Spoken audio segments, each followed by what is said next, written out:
We've come to the last speaker of the afternoon. Yeah, thanks. Which, you know, they say, you know, all good things must come to an end. I know, it's funny. As somebody said yesterday, you can have too much of a good thing. So we know when to draw the line. Our last guest speaker. Before I say that, thanks so much for coming. We really do appreciate it. It's very kind of you. And it's a free show, but we're doing a little collection at the back. So if you've enjoyed it, put a little bit of money in. If not, your money will still buy us a drink, I won't lie. But our last speaker, he shot to fame as a protest singer by bringing the nation's attention to an often overlooked problem called sex addiction, with his very own version of Britney Spears' classic, Oops, I Did It Again. Ladies and gentlemen, please welcome Jerry Bucham.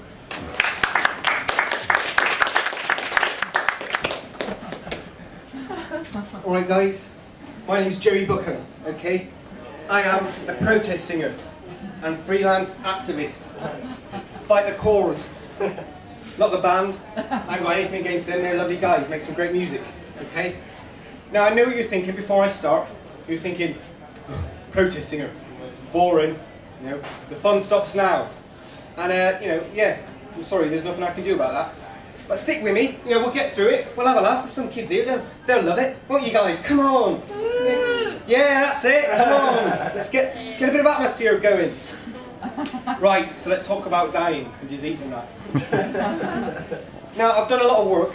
Like I say, I'm a freelance activist. What that means is that I work with a lot of different charities, okay? I don't focus on one, it's more like a potpourri of several, okay? So that's what I'm doing. Now you've probably seen me around doing some work for different charities. Let me tell you about some of them. Okay, one of them is restoring human rights for fruit and veg. Okay, because they have got feelings. They are alive. Now a sprout isn't just for Christmas. Okay, so that's the Royal Society for Vegetable Protection, RSVP for short. Check them out. Okay, we're doing a lot of good work, and I wrote a great song for them. Give peas a chance, and it's really working. You know, we're really changing the way people think. Now, I've also got more charities. I've done a lot for global warming with a charity called Ain't Climate Change a Bitch. It's really helped to change around. I've written a song called Turn It Down to 30, and it's worked. Okay, I've since rewritten it, and it's now called Turn It Down to 20, provided you've got a biological washing powder that works well at low temperatures. Okay, bit wordy, but people still enjoy it. So we're doing a lot of work for them, and I've recently set up a support network for dyslexic dwarves. Okay. It's a very serious problem. They've got nowhere to go to educate themselves. Okay? Certainly nowhere with no steps. That's what I'm saying. Okay? So that is the Society for Height Restricted, Intellectually Malformed People. That's shrimps for short. Okay, check it out. We've got a slogan. They ain't big and they ain't clever, but they have got feelings. And it's really helping to turn around the way people think, which is good. You know, together we can help save those thick midgets. Let's do it. Okay? And obviously I also do a lot of work to help save Wales, because you know it's a great country and it doesn't get the recognition it deserves. So you know, a lot of people ask, how did I get involved in this protesting game? Well, I was in a band with some friends. You know, it didn't really work out. We were doing young, edgy, hip music with a bit of a Japanese influence. We were called Euthanasia. And unfortunately it never really took off. You know, that's a shame. I went solo, and it all kind of came to a head one day. I was doing a gig down the local homeless shelter, went into an acoustic version of the Frank Sinatra classic, Lady is a Tramp, and it kicked off big time. You know, got arrested for disrupting the peace. People were throwing bottles, it was a nightmare. Anyway, I thought, yeah, that's right. I'm not doing enough to motivate people with my music, okay? And it came at the same time that my girlfriend dumped me. She wanted to be with someone who could offer her more, who had more to give in their life, okay? So now she's going out with a lad who works down the local laser quest. Sometimes runs charities dressed as SpongeBob SquarePants, you know. But I thought, yeah, I need more meaning in my life. Something from on high, a vocation, you know, a message. Anything would do, you know, I wasn't fussed, I'm quite easy. And I thought, protest singing, that's it, that's how I'm going to make a difference. With that, I'm going to fight for those that have been wronged, okay? I'm going to shout out for those that can't be heard, okay? I'm going to stand up for the disabled, and not in a taking a piss way, just in a, I'll just stand up for it, that's all. So it's really helped to work. So I'm here today to talk about a big problem. Now, you've probably all heard it before, okay? It's existed for quite a while and it's still not going away. And that's racism. Yeah, a few nods of recognition. Racism, okay? I know it's out there, I know it exists.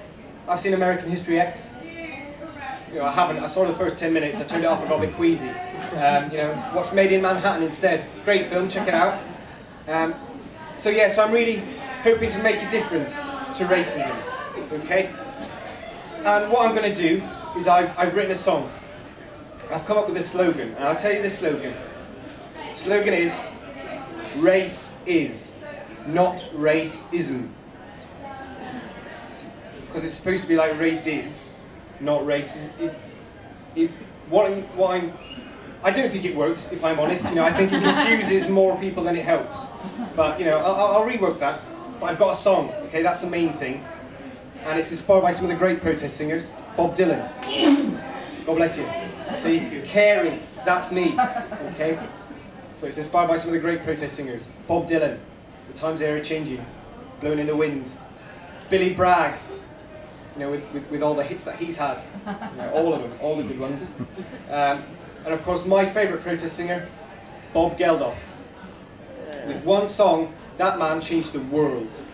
Okay, I don't like Mondays. Now nobody likes Mondays. You know, you ask anyone what their least favourite day of the week is, it's a Monday. Bob is changing the way people think. Okay, so I've got a song. I've written it myself. And I honestly hope you like it. I've got a harmonica as well, because you might know that a harmonica is one of the greatest weapons in a protest singer's arsenal. You know, that and pepper spray. You know, it really just depends on the situation, that's all. You know, you've really got to judge it. So I've got this. Now I won't play it too much because I want the lyrics to establish themselves. I want the meaning to come from the words. You know, and I've got asthma, so you know I get a bit wheezy. So this is my song. I hope you like it. Okay? It's about racism. It's called Watercolour Challenge. And it's inspired by my granddad, who used to say, "Sticks and stones may break my bones, but words will never hurt me." That said, he did have a heart attack in front of Countdown, but I don't think it diminishes his message. So this is it, Watercolour Challenge. Thank you.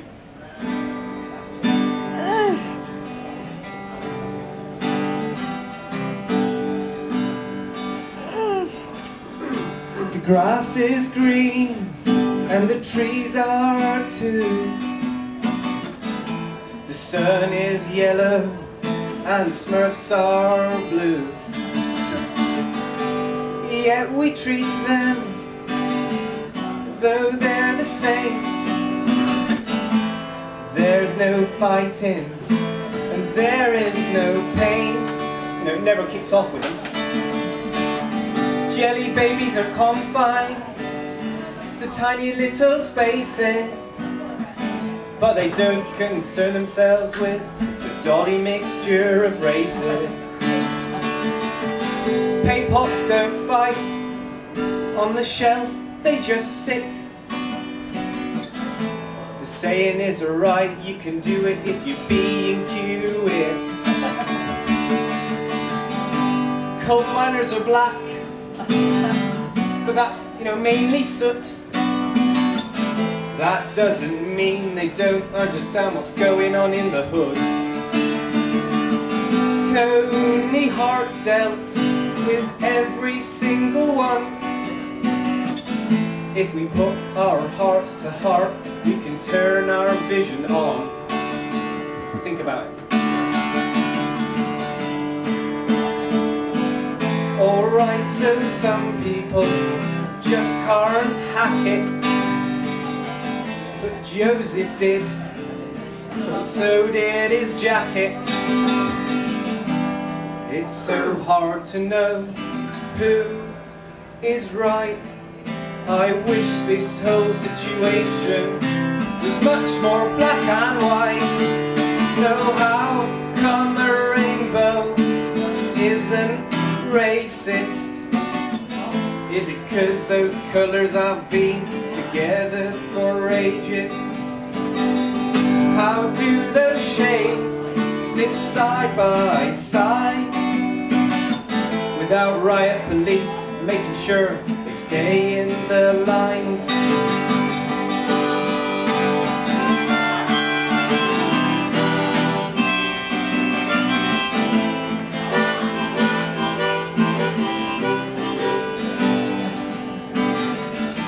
The whole world is full of prejudice. It would be so much easier if we all suffered from jaundice. Richard of York battle in vain, but I'm pretty sure he didn't have time to call people names. Traffic lights can do it, that's just the facts. Their good example makes people stop in their tracks. Come on, let's do it. It could be ace. We need to start a master race. We want... I'm so sorry, I've just heard that last line back in my head. And I never meant for it to sound that bad, honestly. I never meant anything, you know, remotely Nazi-ish about it. What I was meaning was, you know, we're all one in the same, so if we... Uber race. Great, fantastic. Uber race, that's it, you know, that's what I'm saying, you know, using the colour metaphor I've already established. I'm one colour, you guys are another. Let's just mix those colours up in a pot, or, you know, a little cup or something. You know, if you're washing your brushes, you use white spirit, and therefore that means that just don't be racist. That's all I'm saying. Don't be racist. Okay? I'll go to the last line, then we'll round it up, guys. Okay? Come on, let's do this. We need to stand up for what's in our hearts, and maybe one day we can rip up those colour charts. Thank you very much, ladies and gentlemen.